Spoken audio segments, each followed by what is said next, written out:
अगर कोई इंसान अपने लिए नहीं बल्कि आने वाली जनरेशन के लिए हंगर स्ट्राइक पर बैठ जाए तो क्या उसे सिर्फ एक प्रोटेस्टर कहा जाएगा या फिर वो एक ऐसी आवाज बन जाता है जिसे नजरअंदाज कर पाना आसान नहीं होता।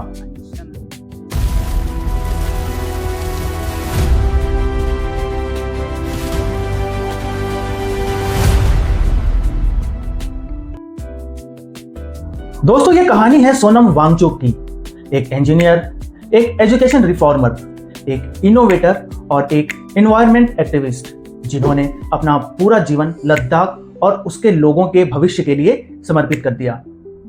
दुनिया ने उन्हें बड़े स्तर पर तब पहचाना जब फिल्म 3 इडियट्स के किरदार फुनसुक वांगडू की प्रेरणा के रूप में उनका नाम सामने आया, लेकिन उनकी रियल लाइफ स्टोरी किसी फिल्म से कम नहीं है।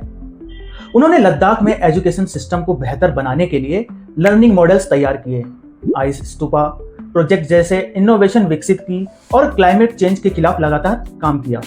लेकिन आज उनकी पहचान सिर्फ एक टीचर और या साइंटिस्ट की नहीं बल्कि एक ऐसे पब्लिक वॉइस की भी है जो लद्दाख के अधिकारों के लिए लगातार आवाज उठा रहा है।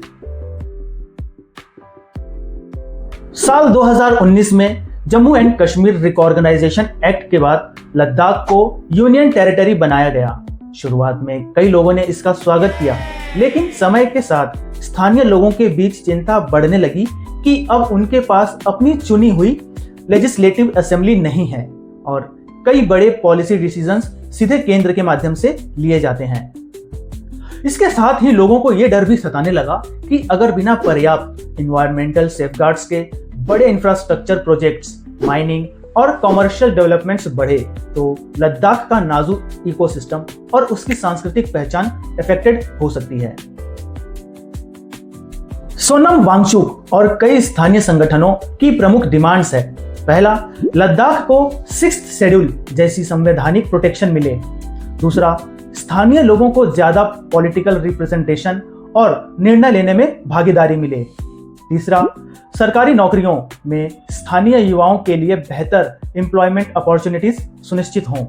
चौथा, सस्टेनेबल डेवलपमेंट के मॉडल पर काम किया जाए ताकि विकास और पर्यावरण दोनों साथ साथ चल सकें। केंद्र सरकार का कहना है कि लद्दाख में road connectivity, health care, tourism, border infrastructure और अन्य डेवलपमेंट प्रोजेक्ट्स पर तेजी से काम चल रहा है। सरकार यह भी कहती है कि स्थानीय प्रतिनिधियों के साथ कई दौरों की डायलॉग और मीटिंग्स हुई है और सामान्य बातचीत के माध्यम से खोजने की कोशिश भी जारी है। दूसरी तरफ आंदोलनकारी मानते हैं कि सिर्फ डेवलपमेंट काफी नहीं है। उनका कहना है कि लोकल राइट्स, एनवायरमेंटल प्रोटेक्शन और डेमोक्रेटिक पार्टिसिपेशन भी उतनी ही महत्वपूर्ण है। दोस्तों, लद्दाख सिर्फ एक खूबसूरत टूरिस्ट डेस्टिनेशन नहीं है, ये हिमालय का एक बेहद संवेदनशील इकोलॉजिकल जोन है। वैज्ञानिकों के अनुसार यहाँ ग्लेशियर्स तेजी से पिघल रहे हैं, क्लाइमेट चेंज का असर बढ़ रहा है और पानी के स्रोतों पर लगातार दबाव बढ़ रहा है। यही वजह है कि सोनम वांगचुक इस आंदोलन को केवल लद्दाख का नहीं बल्कि पूरे इंडिया के फ्यूचर का मुद्दा बताते हैं। इस आंदोलन को कई students, environmental groups, civil society organisation और अलग अलग सामाजिक वर्गों का समर्थन मिला।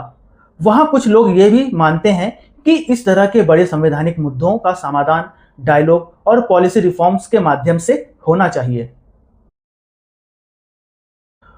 सोनम वांगचुक का आंदोलन एक बड़ा सवाल छोड़ता है। क्या डेवलपमेंट का मतलब सिर्फ नई सड़कें, इमारतें और इन्वेस्टमेंट है या फिर उसमें नेचर, कल्चर, लोकल कम्युनिटीज और उनकी आवाज की भी बराबर हिस्सेदारी होनी चाहिए? शायद यही सवाल आने वाले वर्षों में लद्दाख ही नहीं बल्कि पूरे इंडिया की डेवलपमेंट पॉलिसी की दिशा तय करेगा।